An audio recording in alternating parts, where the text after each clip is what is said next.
Dans l'ère des poissons, les tribus de Bena-Congo ont quitté l'Éthiopie et descendirent vers le Nil. Les Noirs de grande taille se sont rassemblés et décidèrent de fonder un pays qu'ils appelèrent Équipata, l'actuelle Égypte. En l'an 4000, l'Égypte fut le premier pays développé du monde, dans tous les domaines, religieux, politiques et technologiques. Toutes les nations du monde venaient en Égypte pour apprendre la sagesse et chercher les nourritures. Face aux étrangers de toute race, des désordres commencèrent à s'introduire dans tout le pays. En l'an 1300, le pharaon Khénatu, Akhenaton, se leva et commença à lutter contre les désordres. Après la mort de Khénatu, les désordres reprirent en Égypte. La tribu de Bena-Congo était maltraitée et ils ont préféré quitter l'Égypte et ils se sont réfugiés en Éthiopie. En l'an 960, la reine Makanda Saba, reine de Saba, de la tribu de Bena-Congo se maria avec le roi Salomon d'Israël. Ce mariage favorisa l'émigration de beaucoup de Bena-Congo et de s'installer librement en Israël.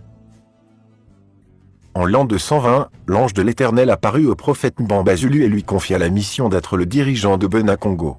Sous la conduite du prophète Mbamba-Zulu, les Bena-Congo ont quitté l'Éthiopie pour une terre qu'ils nommèrent Dizimba, qui signifie sanctuaire, qui est l'actuel Zimbabwe. Après la mort du prophète Mbamba-Zulu, l'ange de l'Éternel consacra le prophète Isanusi qui devint le dirigeant des Bena-Congo.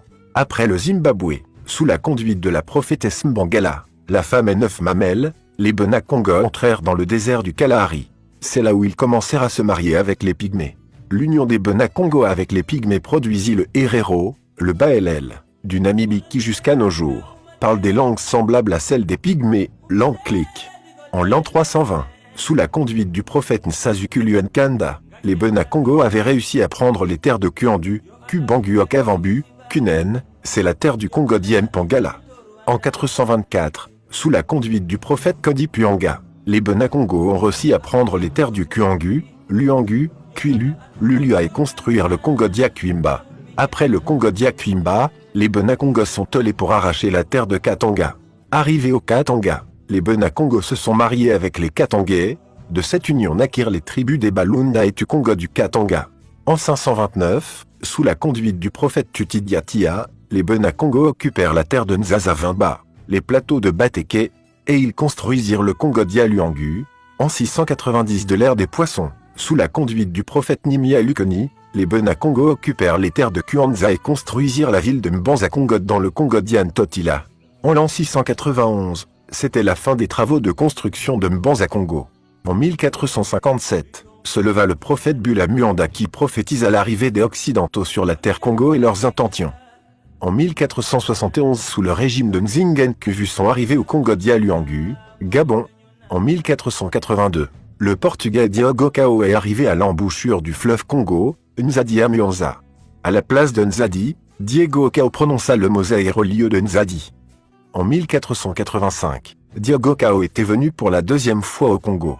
Il resta dans le bateau à Soyo, et envoyait 3 pères catholiques pour aller espionner Mbanza-Congo. Les noms de ces pères étaient Antonio da Porto, Jean d'Acosta et Sepulvra. Après le départ de ces 3 espions, Diego Cao arrêta plusieurs Bakongo qu'il transporta au Portugal. En 1486, Diego Cao est venu encore au Congo accompagné de quelques vieillards qu'ils avaient capturés lors de son premier voyage. Le 3 mai 1491, le roi Nzingen-Kuvu fut converti au christianisme et fut baptisé. Tous les Bakongo qui reçurent Jésus dans leur vie se rassemblèrent derrière Envan Benzinga, fils du roi Nzingen-Kuvu, et ceux qui défendaient la religion Congo de se rassembler derrière Mpanzu Nzinga, fils du roi Nzingen-Kuvu. En 1506, le roi Nzingen-Kuvu trouva la mort. En 1518 à Rome le pape Léon X consacra Lukoni Nzinga étant premier évêque africain catholique. Lukoni Nzinga était fils du roi Mvan Benzinga. Le 26 août 1641, les soldats hollandais sous l'égide du général Conley Hendrik ont attaqué le royaume Congo et l'arracha des mains de Portugais. Le 14 octobre 1641, les Hollandais ont occupé la ville de Mbanza-Congo. En 1654, le père Jérôme de Montezarchio en promenade au Congo Diaembe rencontra pour la première fois Makoko. Après quelques démonstrations du Makoko, le père Jérôme dit « J'ai vu Makoko avec mes yeux, l'homme qui a la puissance de se transformer en fourmi ou en toute chose qu'il veut. » De 1702 jusqu'en 1706, le grand archange du Congo consacra la prophétesse Kimpavita. Celle-ci avait réussi à réveiller tous les Bakongo et a rebâti la ville de Mbanza Congo et elle s'inspira et commença à combattre la religion occidentale sur la face du territoire congolais.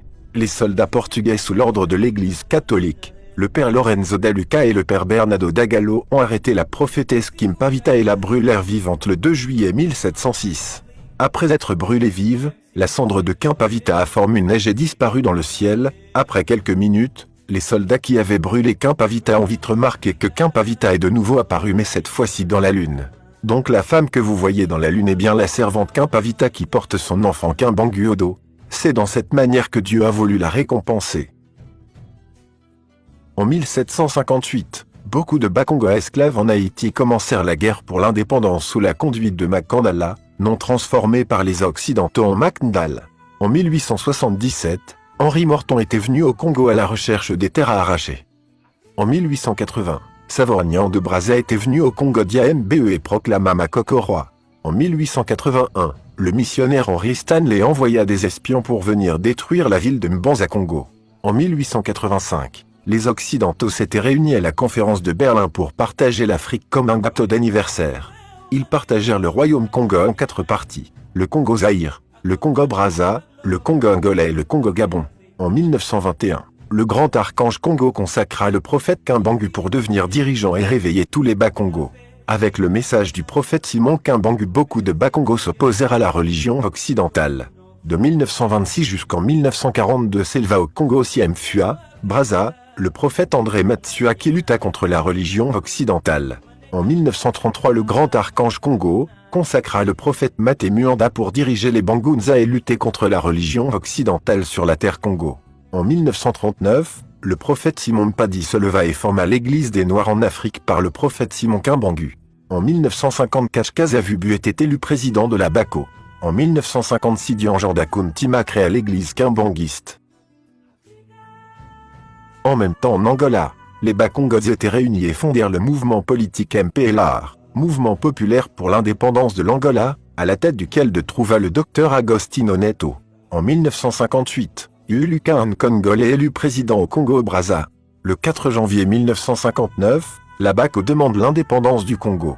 Le 30 juin 1960, le Congo-Kinshasa accède à l'indépendance sous la présidence de Kasavubu. Le 15 août 1960, le Congo-Brazza accède à l'indépendance. Le 17 août 1960, le Congo-Gabon accède à l'indépendance. Le 11 novembre 1975, le Congo-Angola accède à l'indépendance. Le 24 novembre 1965, sous le commandement du général Mobutu, les soldats congolais chassèrent Kasavubu et passa le pouvoir à Mobutu. En 1969, l'archange Congo sauver un peuple donné, Dieu se sert toujours d'un fils de ce peuple, d'un grand initié qui connaît bien la mentalité de son peuple.